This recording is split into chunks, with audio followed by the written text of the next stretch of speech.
Kenapa puasa? Syukur. Kok mau pergi haji umroh? Untuk menampakkan sikap syukur. Jadi motivasi syukur adalah ibadah yang tertinggi.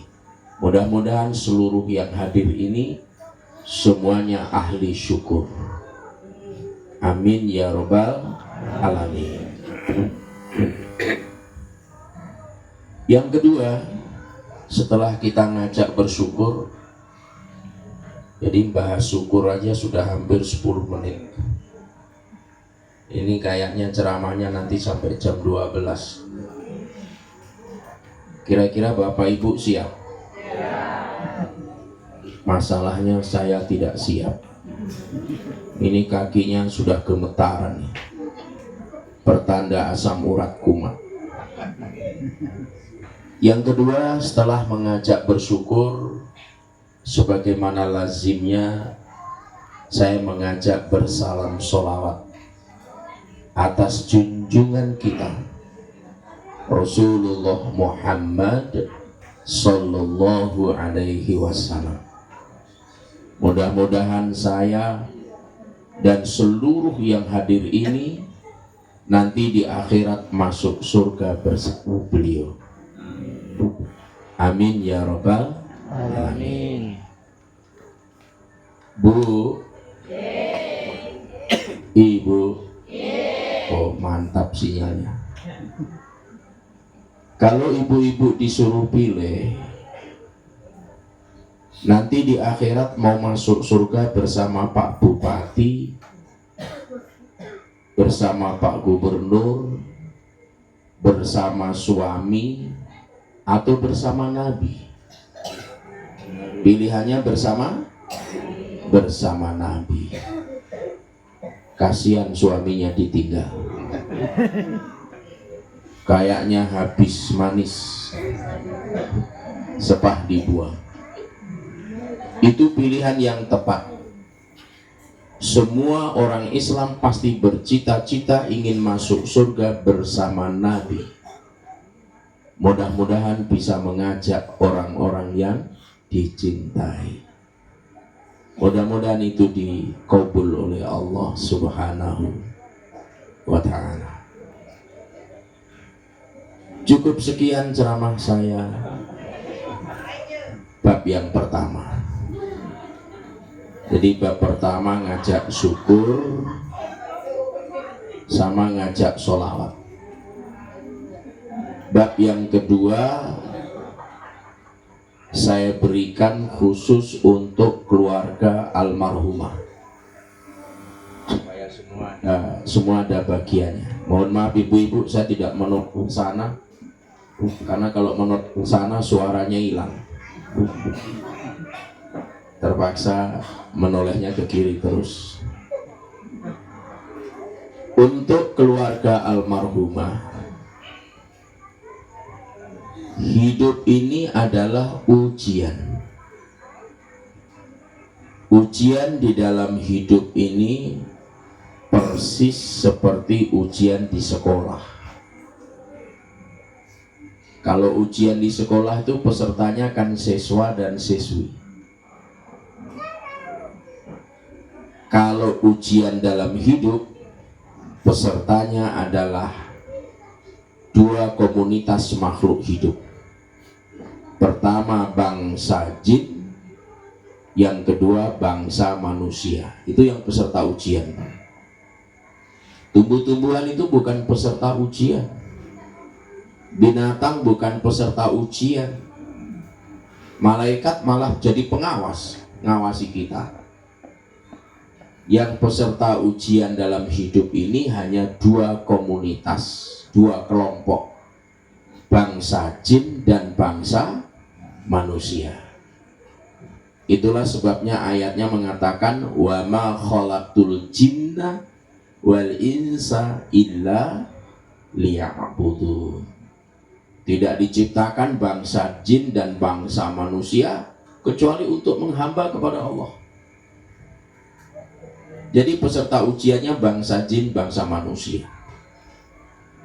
Kalau ujian di sekolah, dulu waktu kita ujian di sekolah, itu soal ujiannya sudah diberitahukan terlebih dahulu atau belum? Belum. Pelajarannya diberitahukan, soal ujiannya belum diberitahukan. Tapi kalau ujian di dalam hidup ini, soal-soal ujiannya sudah diberitahukan. Bukan saja soal-soal ujian, kunci jawabannya juga diberitahukan. Bayangkan ibu bapak, ini enaknya orang ujian, soalnya diberitahukan, kunci jawabannya juga diberitahukan. Kira-kira kalau ada orang ujian, soal ujiannya diberitahukan, kunci jawabannya diberitahukan, tapi jawabannya salah semua, itu namanya murid apa? Bilang bodohnya jangan lihat saya, ini bodoh lihat saya. Kalau bodoh nggak disuruh ceramah ini. Begitulah dalam hidup ini, banyak manusia diuji oleh Allah, soal ujiannya diberitahukan, kunci jawabannya diberitahukan, tapi jawabannya salah semua. Itu berarti manusia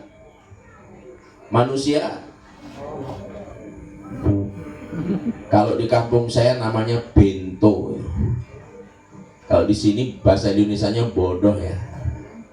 Kalau bahasa Makassarnya tolong. Dongo. Jadi banyak manusia itu tolo. Katanya tolo katanya. Nah, nggak jadi kalau itu, bodoh.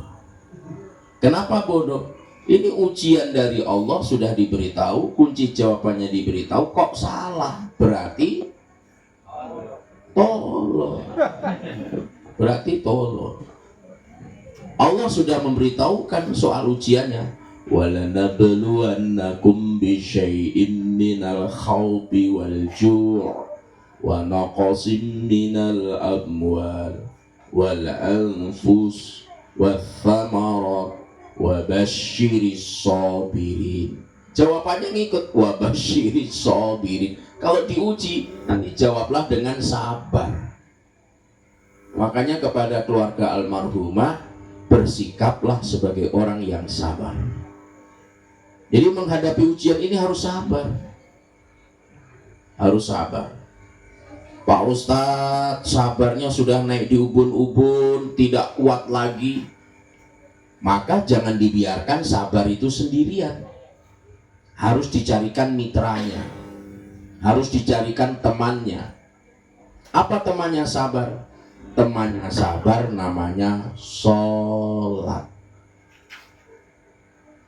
Makanya ayat mengatakan wasta'inu bis-sabri was-shalah. Jadi sabar, kalau nggak kuat sabarnya segera sholatnya ditingkatkan supaya sabarnya tidak lari. Sabar, sholat, sholat, sabar. Ini tidak boleh dipisah. Ada orang sabar tapi tidak sholat, ada. Karena dia mengikuti ilmu kebatinan, makanya berlatih sabar, tidak berdendam, tidak marah, tapi tidak sholat karena ilmu batin. Sabar tapi tidak sholat, ada nggak yang begitu? Ada nggak yang begitu? Kok sinyalnya hilang ini? Ada orang sabar tapi tidak sholat, ada apa tidak? Ada. Kok marah-marah ini? Jadi ada orang sabar tapi tidak sholat. Sebaliknya ada orang rajin sholatnya. Sholatnya rajin, tapi orangnya koro-koroan. Ada apa tidak? Orang yang rajin sholat tapi koro-koroan. Malam ini orangnya hadir. Subhanallah. Ternyata di Moncong Loi Laparak rajin sholat tapi koro-koroan. Yang lebih parah, sudah tidak sholat koro-koroan, tambah jauh dari rahmat Allah Subhanahu wa ta'ala. Makanya kepada keluarga almarhumah, ini almarhumah ini saudara Pak Imam ya, itu wujud tanggung jawab laki-laki Pak. Jadi kita laki-laki ini sebenarnya lebih berat daripada perempuan. Kenapa? Satu laki-laki itu mempertanggungjawabkan 4 perempuan. Saya ulangi, satu laki-laki mempertanggungjawabkan 4 perempuan. Satu perempuan dipertanggungjawabkan 4 orang laki-laki. Coba, enak laki-laki atau enak perempuan? Dalam konteks ini jadi perempuan itu enak, konteks ini. Kenapa? Karena perempuan itu dipertanggungjawabkan 4 orang laki-laki, dan satu laki-laki mempertanggungjawabkan 4 perempuan. Siapa 4 perempuan ini? Yang pertama adalah ibunya. Makanya kalau ada ibu kita masih hidup, sering silaturahim, diajak bercengkrama, bersenda gurau, sekali-kali diajak makan coto, jangan dia yang suruh bayari. Karena kalau orang sudah tua itu paling makan coto 1 mangkok nggak habis. Kadang 1 sendok itu daging hanya muter di mulut, nggak masuk. Sampai akhirnya dia bilang, nak, lain kali kalau neraktir jangan coto. Lalu apa? Basangmu.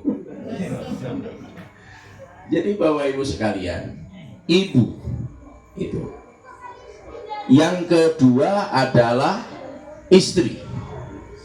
Istri itu kita bertanggung jawab itu.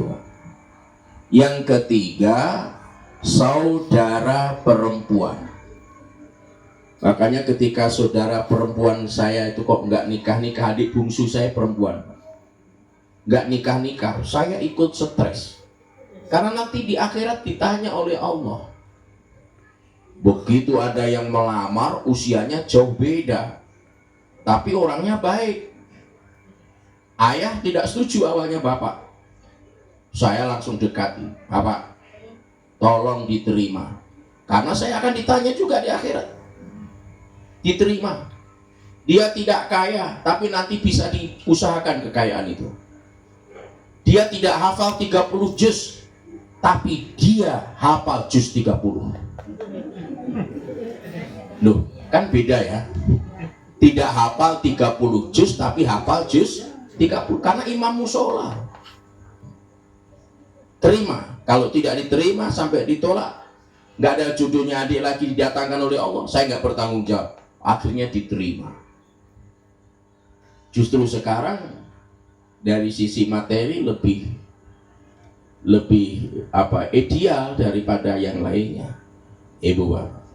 Jadi kita mempertanggungjawabkan ibu, yang kedua istri, yang ketiga saudara kandung perempuan, yang keempat anak perempuan, sampai dia menikah. Jadi berat di pundak kita laki-laki itu Pak. Berat. Kalau wanita dipertanggungjawabkan 4 laki-laki. Siapa? Pertama suaminya, yang kedua ayahnya, yang ketiga saudara laki-lakinya, yang keempat anak laki-lakinya. Ini makanya Pak Imam langsung take over, ambil alih, bawa ke sini, kita laksanakan. Itu wujud daripada komitmen ideologi keagamaan. Karena saya laki-laki harus begitu Pak. Dulu ketika adik perempuan saya belum nikah, ada masalahnya, susah. Bagaimana adik ini, saya angkat tangan, ini angkat tangan, saya harus take over. Kenapa? Karena saya laki-laki. Itulah beratnya laki-laki. Mudah-mudahan ini menjadi penampakan ketaatan kepatuhan bagi Pak Imam kepada Allah Subhanahu wa ta'ala. Makanya sabar, sholat dan sabar menghadapi ujian ini. Karena almarhumah bukan milik siapa-siapa, tapi almarhumah miliknya Allah Subhanahu wa ta'ala. Cukup sekian ceramah saya bab yang kedua. Sekarang bab yang terakhir. Saya itu biasa kalau ceramah malam sambil tengok kiri, kanan, tengok depan, belakang. Sambil saya tandai, Pak.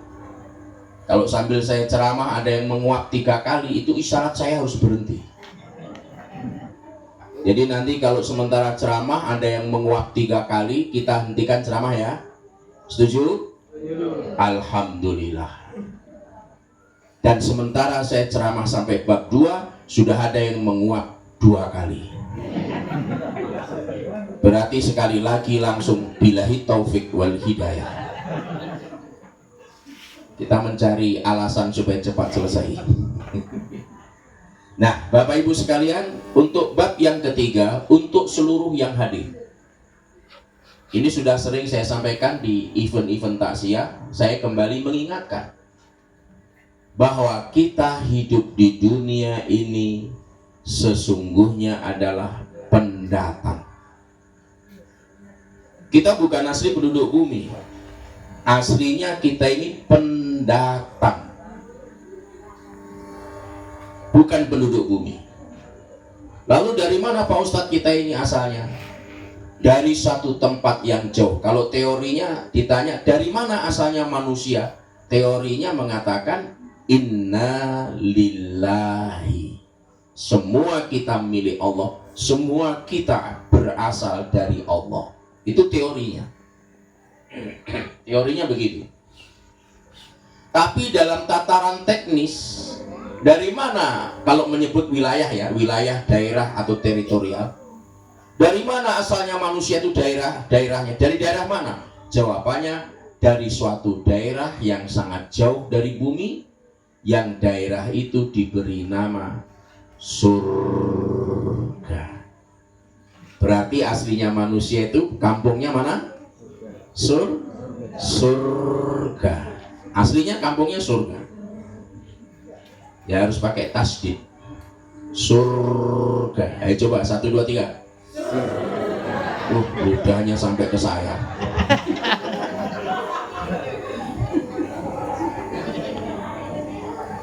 Jadi Ibu Bapak, kalau orang pergi haji dan umroh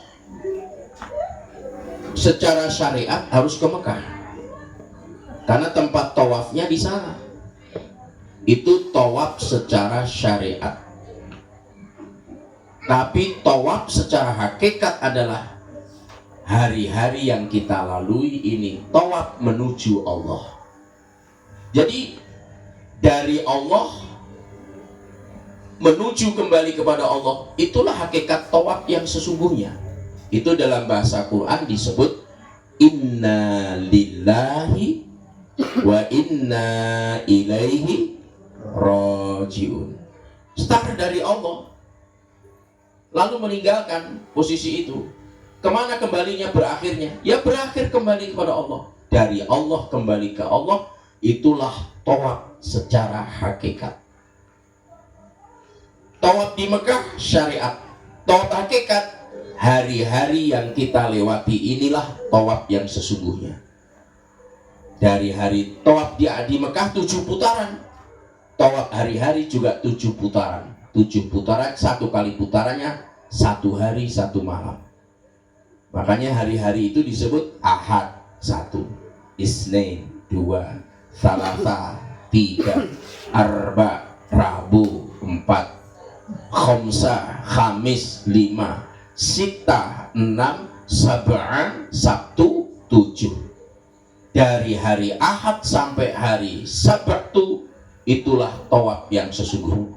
Makanya Ibu Bapak nggak boleh bosan, ketemu subuh lagi, ketemu duhur lagi, ketemu asar lagi, nanti hari Selasa ketemu lagi itu lagi, hari Rabu ketemu itu lagi, hari Kamis ketemu itu lagi, hari Jumat ketemu itu lagi, meskipun dengan format duhurnya agak sedikit beda karena Jumatan. Hari Sabtu ketemu lagi. Kok tawafnya itu terus kok? Ya memang tawaf kok kita hidup ini. Itu tawaf yang sesungguhnya. Sampai kapan? Sampai tiba ajal yang diyakini. Kematian itu berhenti tawaf. Makanya tahun ini saya prihatin, ada 4 orang Moncong Loi ketemu saya di Mekah tapi gagal ke Arafah. Kita nggak bisa bantu karena jumlahnya banyak. Kalau 1 orang saya bisa selesaikan. Makanya kalau pergi haji nggak usah kru-kru, ambil nomor porsi resmi. Nanti waktu tiba berangkat pasti dicari. Mana ini? Ini malah ada 2 orang di Jalan Dr. Laimena. Itu kita cari alamatnya di situ, tapi orangnya nggak ada. Orangnya di Sorong. Porsinya masuk. Harus berangkat ini pagi, kita cari, Pak. Itu kalau resmi itu begitu. Tahun ini mohon maaf, ratusan orang gagal masuk Arafah. Padahal sudah tiba di Madinah. Ada ustadz-ustadz juga terkenal di sini. Akhirnya saya bilang, balik aja ustadz daripada mempertaruhkan nama. Apalagi kalau sampai di deportasi itu 10 tahun nggak boleh ke Mekah. Makanya Bapak Ibu, untuk warga Moncong Loi Lapara yang mau pergi haji, ambil nomor porsi resmi. Tidak usah dilunasi, meskipun banyak uang. Contohnya ada pembebasan lahan, langsung dilunasi aja. Itu uangnya nggak masuk negara. Yang masuk negara itu kalau di reguler 25 juta, di ONH Plus itu 4.000 US dollar. 4.000 itu sekitar 65 juta. Itu yang masuk ke negara. Kalau dibayar lebih, itu nggak masuk ke negara. Itu oknum itu. Begitu cara daftarnya. Jadi simple. Nanti saat daftar, kalau reguler nunggu 40 tahun. Kalau plus nunggu ya 6 sampai 7 tahun. Biasa kita siasati, istrinya daftar dulu, suaminya nanti 2-3 tahun. Nanti ketika berangkat digabung. Itu bisa, penggabungan muhrim namanya. Nah, kenapa saya menyebut ini? Saya kasihan saya. Sudah tiba di Madinah, masuk Jeddah, mau masuk Mekah, nggak boleh. Karena visanya bukan visa haji. Sekarang pakai nusuk, kartu nusuk. Nggak ada kartu nusuk, siapapun nggak boleh. Makanya banyak artis juga gagal. Apalagi visa furoda, itu kadang masuk, kadang tidak. Ternyata selama ini yang membuat penuh-penuh Arafah Mina itu visa furoda. Justru yang orang asli yang nunggu antri lama nggak berangkat-berangkat. Makanya tahun depan itu bukan lagi Kementerian Agama Haji. Yang mengelola bukan Kementerian Agama, baru badan khusus yang dibentuk Presiden, itu yang akan menangani hanya khusus haji. Makanya kita sudah diinstruksikan tanggal 11 Juli yang lalu, ini nama-nama yang masuk, cari orangnya. Makanya kita cari. Mana ini orang ini? Disuruh haji, orang lain mau berangkat susah, ini sudah berangkat tapi orangnya hilang, Pak. Ternyata ini merantau ke Sorong sana, ini mau dicari ini di mana Sorongnya. Karena dia masuk porsi tahun 2026. Nah, jadi tawaf di Mekah itu syariat. Tawaf yang sesungguhnya adalah hari-hari yang kita lewati ini. Dari Ahad sampai Sabtu, itulah tawaf yang sesungguhnya. Itu tawaf yang sesungguhnya. Makanya hidup ini sebenarnya inna lillahi wa inna ilaihi raji'un. Bahasanya dari sana ke sini, dari sini balik lagi ke sana. Jadi hidup ini simpel, dari sana ke sini, dari sini balik ke sana. Sananya mana Pak Ustadz? Sananya itu disebut dengan surga. Disebut dengan apa?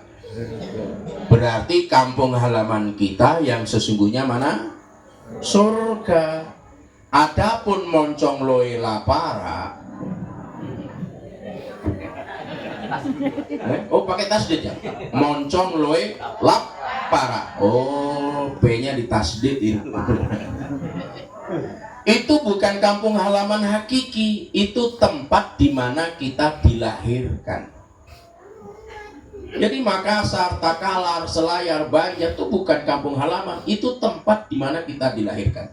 Makanya Nabi itu menuntun kita, kun fit dunya ka'annaka gharibun aw 'abirus sabil. Jadilah kamu hidup di dunia seperti seorang musafir atau orang asing. Jadi di dunia ini kita musafir, orang asing. Aslinya bukan penduduk bumi, Pak. Yang asli penduduk bumi itu tumbuhan, binatang, itu asli penduduk bumi. Itu asli penduduk. Kita bukan. Kita ini the real alien, makhluk alien yang sungguhnya itu kita. Dari satu tempat yang namanya surga. Kalau surga itu diasumsikan di langit ketujuh. Dari mana asumsi itu dalilnya? Dari kisah Isra Mi'raj. Nabi kan Mi'raj ya. Di langit pertama ketemu Nabi Adam alaihi salam. Langit kedua ketemu dengan Nabi Yahya, Nabi Isa. Langit ketiga ketemu Nabi Idris. Langit keempat ketemu Nabi Yusuf. Langit kelima ketemu Nabi Harun. Keenam ketemu Nabi Musa. Ketujuh ketemu Nabi Ibrahim alaihissalam. Ada Sidratul Muntaha, ada surga sekitar itu. Jadi diasumsikan surga itu berada di langit ketujuh, diasumsikan. Meskipun hakikat sebenarnya bagaimana, wallahu alam bisawab. Kita mengasumsikan berdasarkan kisah Mi'raj. Karena inti Isra Mi'raj itu sebenarnya Allah ingin memperlihatkan tanda-tanda kebesarannya. Cuma masyarakat salah kaprah. Kita ceramah Isra Mi'raj nggak bahas sholat, itu tidak dianggap ceramah Isra Mi'raj. Padahal sholat itu sebelum Isra Mi'raj sudah ada. Kita sholat subuh itu warisannya Nabi Adam. Nabi Adam alaihissalam orang yang pertama sholat subuh. Sholat duhur itu warisannya Nabi Ibrahim alaihissalam. Saking senangnya Ismail diganti kibas, sholat duhur dia di Jabal Qurban. Sholat asar itu kita warisi dari Nabi Yunus alaihissalam. Itu Nabi Yunus yang dalam kisah ditelan oleh ikan Mairo atau ikan Jabil? Ikan nun, ya, ikan hiu. Ternyata ikan itu ada yang besar-besar. Itu saya lihat, saya browsing melihat Alaska itu. Masya Allah, ternyata ada bumi Allah yang ikannya itu besar-besar. Dan orang menangkap kalau kecil di sini kecil-kecil ditangkapi, di sana kalau kecil dilepas lagi, Pak. Ini luar biasa itu. Makanya kadang-kadang kita ingin fantasyuru fil ard, bertebaran di muka bumi, melihat alam yang lainnya. Makanya ketika Pak Desa ke Thailand ikut sholat Jumat, bingung isi khutbahnya supaya lihat, oh ternyata yang ditahu cuma dua, yaitu Allah Subhanahu wa Ta'ala, Muhammad Sallallahu Alaihi Wasallam. Selebihnya silent. Karena nggak tahu artinya, tapi kita tahu budaya, itulah. Makanya Islam itu tidak terikat oleh budaya. Dalam diri Nabi Muhammad itu ada 3 kapasitas, Pak. Beliau sebagai manusia biasa, beliau sebagai orang Arab, beliau sebagai Rasulullah yang kita ikuti. Itu kalau bahasa kampusnya, yang berimplikasi hukum bagi umatnya. Itu Nabi Muhammad dalam kapasitasnya sebagai apa? Manusia biasa, orang Arab, atau sebagai Rasulullah? Kalau bahasa sederhananya, yang kita ikuti itu Nabi Muhammad sebagai manusia biasa, sebagai orang Arab, atau sebagai Rasulullah?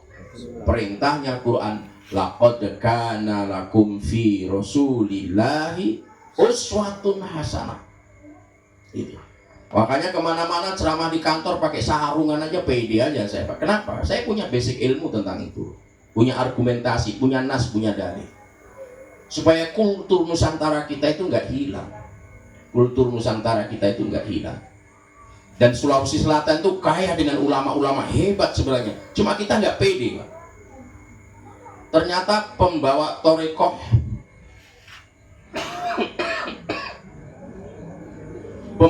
Torekoh Muhammadiyah Al-Idrisiyah As-Sanusiyah itu orang Bugis, Pak. Orang Bugis, awalnya orang-orang menyangka itu Malaysia. Baru 2 tahun, belum ada 2 tahun diketemukan. Ini manuskrip tulisannya itu sementara diterjemahkan tapi belum selesai. Nah, ternyata orang Bugis, orang-orang Pakistan, Yaman menyangka itu Malaysia. Selama ini yang dikunjungi Malaysia itu besar-besar. Ternyata di manuskripnya tertulis Muhammadiyah Al-Idrisiyah As-Sanusiyah, pembawa ke seluruh Asia, bukan Asia Tenggara, seluruh Asia. Namanya adalah Syekh Muhammad bin Abdul Majid Al-Hayyi Al-Bugisi Fompanua. Nanti ada tulisan Bugisi Fompanua, baru dicari Bugis itu mana. Ada orang Bugis di Malaysia, tapi bukan daerah Bugis. Ternyata Bugis itu di Sulawesi Selatan.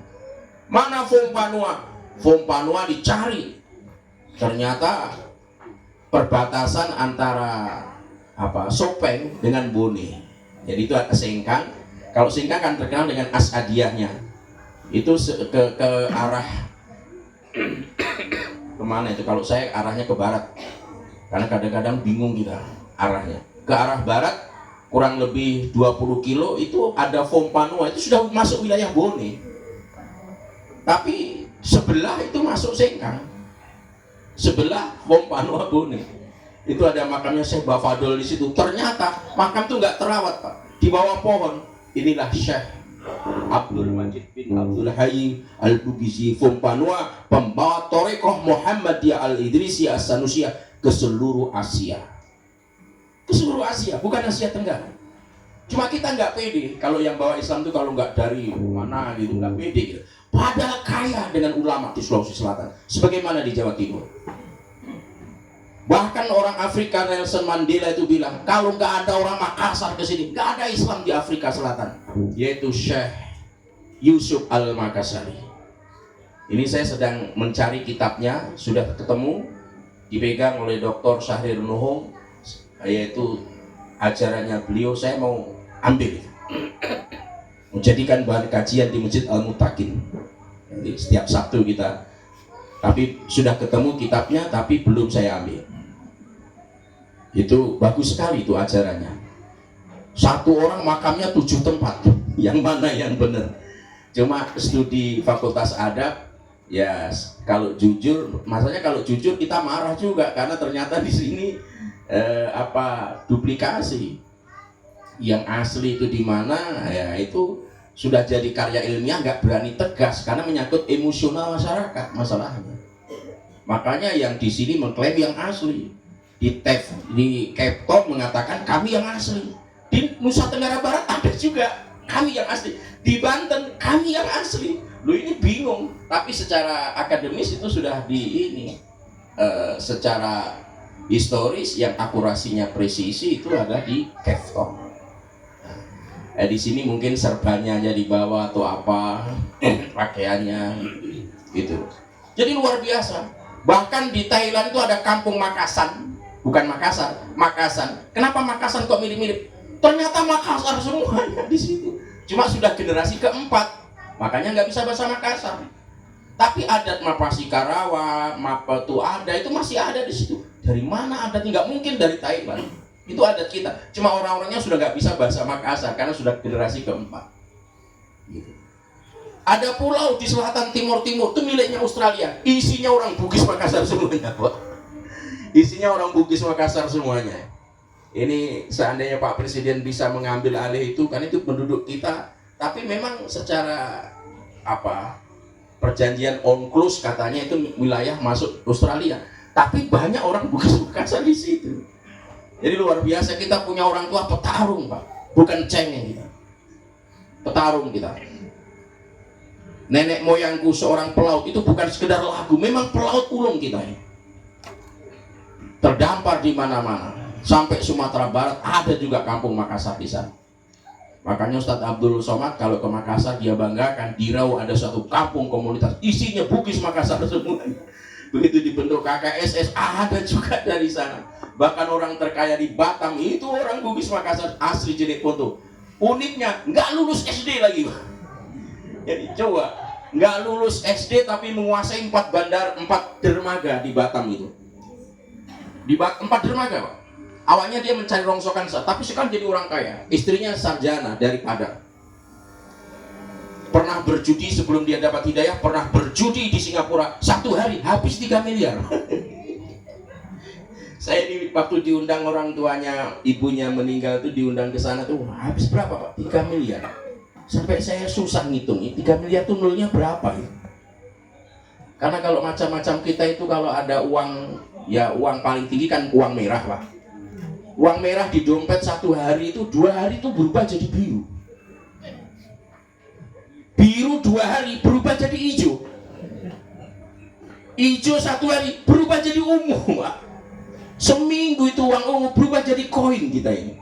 Sementara orang bicaranya miliar-miliar, triliun-triliun. Kalau digunakan untuk sebuah kebaikan luar biasa, luar biasa. Nah, Bapak Ibu jamaah yang dimuliakan Allah Subhanahu wa taala, jadi Makassar, Banjar, Takalar, Selayar itu adalah tempat di mana kita dilahirkan. Aslinya kita itu penduduk surga. Itu jauh apa dekat? Bukan lagi jauh, teramat jauh, Pak. Makanya ketika Quran mengatakan ta'arujul malaikatu warruhu ilaihi fi yaumin kana miqdaruhu khamsina alfasana. Para malaikat dan arruh itu malaikat Jibril, gelarnya malaikat Jibril. Itu para malaikat dan Jibril kalau turun ke bumi, naik ke langit, atau dari langit turun ke bumi, itu membutuhkan waktu sehari. Itu kalau malaikat butuh waktu berapa? Sehari. Tapi kalau manusia dengan kendaraan tercepat pakai Sukhoi, itu membutuhkan waktu, kata Quran, khamsina alfasanah, 50.000 tahun. Berapa tahun? 50.000 tahun. Ribunya jangan dihilangkan. Kalau ribunya dihapus tinggal berapa? 50 tahun. Ini bukan 50 tahun, 50.000, Pak. Kalau kita yang berjalan ke sana. Malaikat sehari saja, kita 50.000 tahun. Berarti kita ini orang asing betul di bumi. Perantau betul di bumi ini. Musafir betul kita ini. Pendatang betul kita di bumi ini. Dan kita tinggal di bumi tidak selama yang kita bayangkan. Tidak selama yang kita bayangkan. Karena kematian itu kadang-kadang begitu cepat.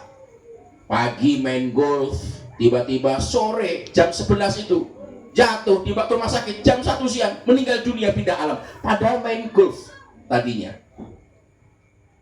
Ini orang Citra Garden di Sungguh Minasa. Saya taksiah masalahnya. Namanya masih hafal. Beliau sebagai seorang pemeriksa main golf paginya, jatuh jam 11, tiba ke rumah sakit jam 1 sudah pindah alam. Begitu cepatnya kehidupan ini, begitu cepatnya. Ada seorang guru besar nguji mahasiswanya, ujian promosi, sementara ujian terkulai, meninggal di situ, Pak. Padahal janjian sama istrinya, nanti selesai malam kita makan malam di janjian begitu. Ternyata tutup usia. Begitulah kematian. Antara hidup dan mati itu sangat tipis. Makanya dunia itu diberi nama dunia, artinya dekat. Dekat. Jadi kita itu dunia ini dekat. Maksudnya apa? Kesenangannya dekat, fasilitasnya dekat. Tapi kalau meninggal dunia, dekat juga.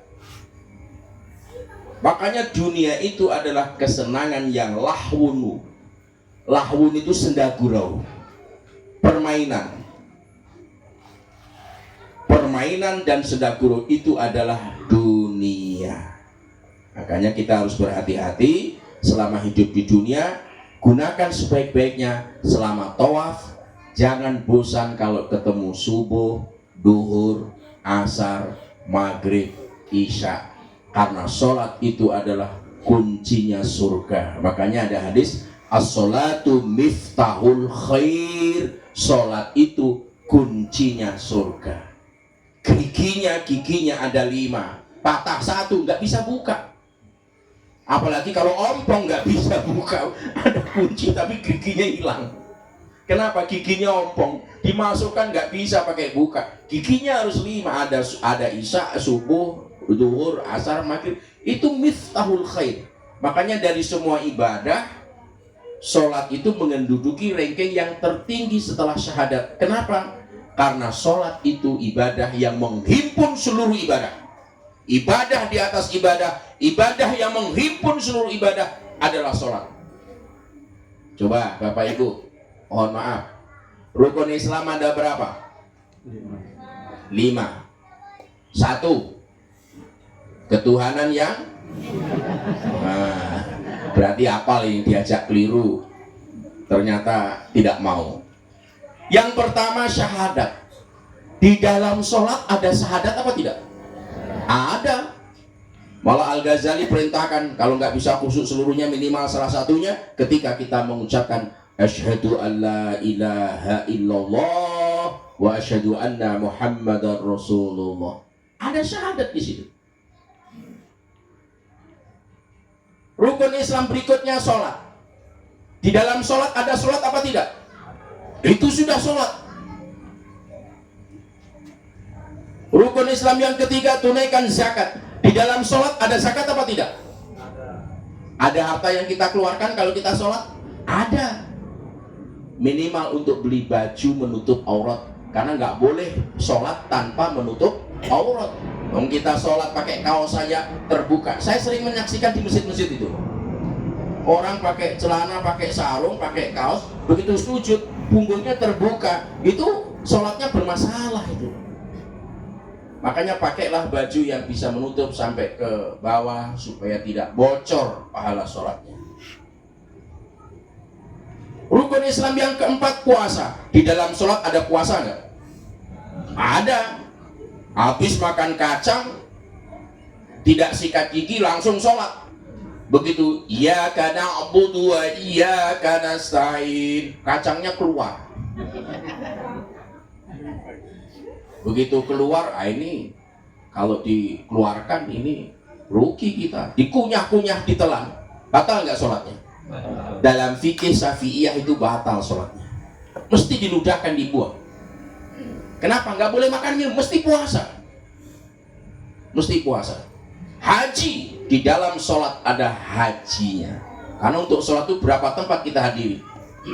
Tempat wudhu, ganti pakaian, pergi ke masjid, wah mundar mandir juga Pak. Jadi dinamisnya luar biasa.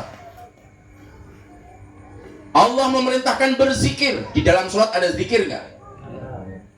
Allah memerintahkan tilawah Quran, baca Quran. Di dalam sholat ada baca Quran nggak? Ada. Makanya sholat itu adalah ibadah yang menghimpun seluruh ibadah. Sesusah-susahnya hidup kita, jangan tinggalkan ibadah sholat. Perbaiki sholatnya. Syukur-syukur berjamaah, istiqomah. Tadi pagi saya sama istri pergi ke keluarga, usianya 100 tahun lebih baru meninggal. 2 pekan ini nggak sempat ke masjid. Jadi selama itu dia ke masjid, kan dekat masjid rumahnya. Senang ke masjid, bahkan belum azan selalu ke masjid. Setiap beberapa hari dia ingin mengunjungi tempat di Baru itu, saya ingin dimakamkan di sini. Wasiatnya selalu begitu. Selama hidupnya setiap pekan selalu minta diantarkan ke tempat pemakaman. Baru tadi meninggal dunia, diantarkan dan dimakamkan di Baru. Bapak Ibu jamaah yang dimuliakan Allah, alangkah indahnya kalau usia panjang tapi penuh berkah digunakan untuk taat kepada Allah Subhanahu wa ta'ala. Maka dari itu, untuk pulang kembali kepada Allah harus bawa bekal, dan sebaik-baik bekal, wa tazawwadu fa inna khairaz zadi taqwa. Takwa, salah satu implementasi takwa adalah tegakkan ibadah sholat dalam kehidupan kita sehari-hari. Demikian ceramah saya bab yang ketiga. Sekarang bab yang terakhir untuk almarhumah. Siapa namanya? Sima. Ya, sebelum kita doakan Ibu Bapak, saya harus menyampaikan saat ini almarhumah masih ada, melihat, mendengar, merasakan, tapi tidak di dunia. Berada di suatu tempat yang tempat itu disebut dengan alam kubur atau alam barzah.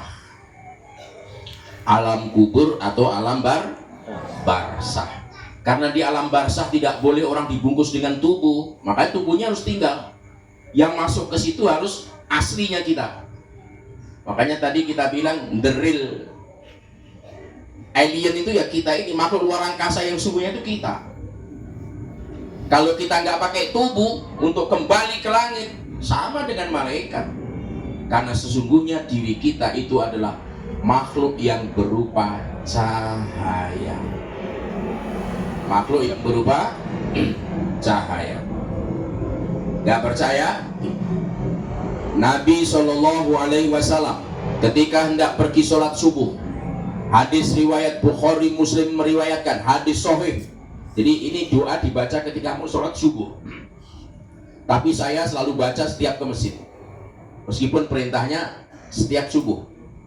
Setelah kita keluar rumah, Bismillahi tawakkaltu ala Allah la haula wala quwwata illa billah. Kita dianjurkan membaca Allahumma ja'alni fi qalbi nuron. Ya Allah, jadikan qalbuku cahaya. Wa fi sam'i nuron, pendengaranku cahaya. Wa fi basari nuron, wa fi fawqi nuron, wa fi tahti nuron, wa fi amami nuron. Ditutup Allahumma a'tini nuron, jadikanlah diriku cahaya. Karena sesungguhnya kita ini adalah makhluk yang berupa cahaya. Allah perintahkan malaikat sujud, malaikat sujud. Allah perintahkan iblis sujud, iblis tidak sujud. Apa sebabnya? Iblis melihat casing. Bagaimana saya mau sujud sama Adam? Dia dari tanah. Karena yang dilihat tanah, tubuh. Dia dari tanah asalnya. Saya dari api, kata iblis. Ana khairum minhu, aku lebih baik daripada dia. Beda dengan malaikat, diperintah sujud, sujud. Dia tidak melihat casing, tapi dia melihat isinya. Saya memang dari cahaya, tapi dia dari nur yang lebih baik daripada saya. Maka dari itu malaikat sujud kepada Adam, sujud sebagai penghormatan. Jadi kita itu nur, Pak. Kita itu cahaya. Makanya ketika kita meninggal dunia, lihat rokok-rokok unti, nggak tertarik, Pak. Lihat jalan kote, nggak tertarik. Lihat coto, konro, palu basah, palu butung, palu cekla. Ini jadi warung makanan nih. Nggak tertarik kita. Kenapa nggak tertarik? Karena tubuh sudah kita tinggalkan.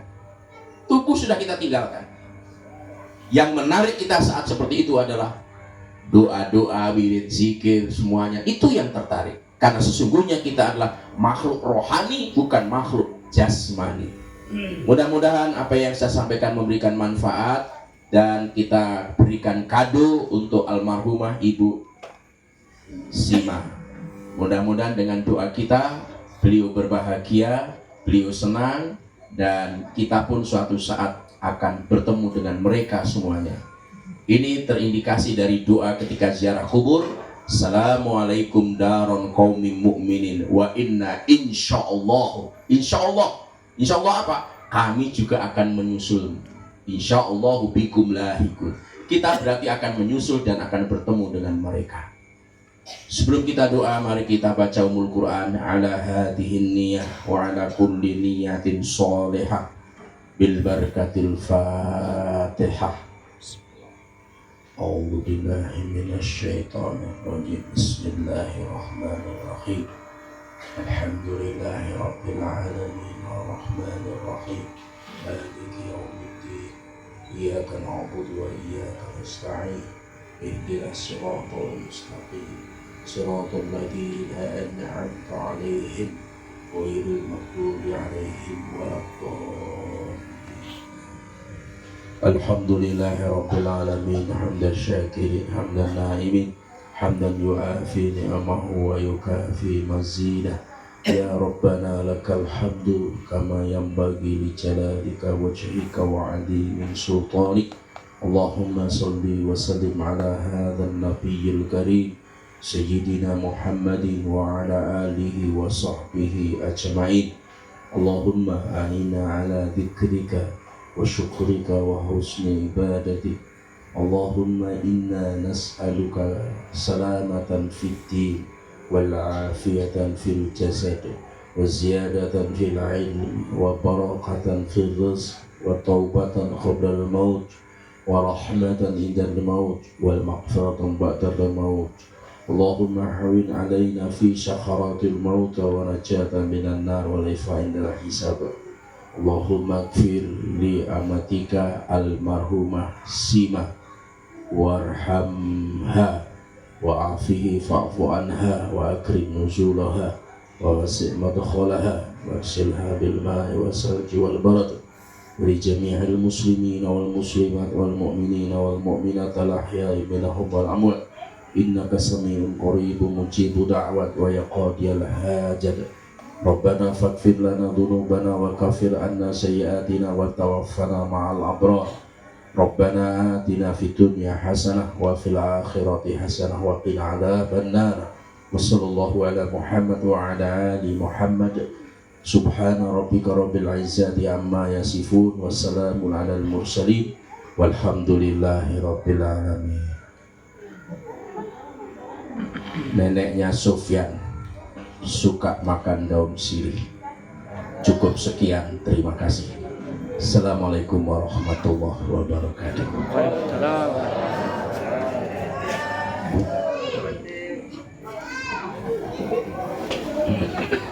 Demikianlah ceramah takziah malam kedua yang dibawakan oleh Bapak Ustaz Dr. Haji Dimas Haryono MA.